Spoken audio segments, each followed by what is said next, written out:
ჩემი იდენტობის მთავარი ნაწილი არის ის, რომ ქუთაისელი და ეს უკავშირდება იმ სამოქალაქო პოზიციას, მცოდიერებას, ფასეულობებს, რომლებიც მე მაქვს.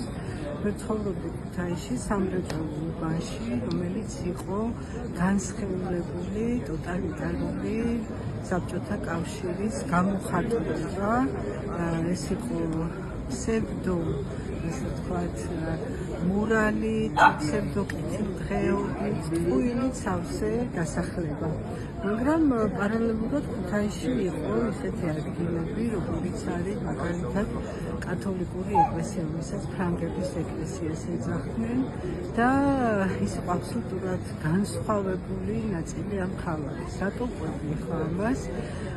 ფაქტობრივად ჩემი იდენტობა მეუბნება, რომ მე არასოდეს არ უნდა შევდივდე იმას, რომ დავბრუნდეთ უკან საბჭოთა კავშირში და ყოველთვის უნდა ვიბრძოლო იმისთვის, რაც არის ევროპული ფასეულობებისთვის დამახასიათებელი, თავისუფლება, დამოუკიდებლობა, თანასწორობა. ამიტომ ვარ დღეს ცოტა გრძელი ნათქვამი გამომივიდა, მაგრამ ალბათ ყველაზე ისეთი მარშია, რომელიც ზუსტად გამოხატავს იმას, რაც მინდა, რაც ვარ და რისთვისაც ვარ.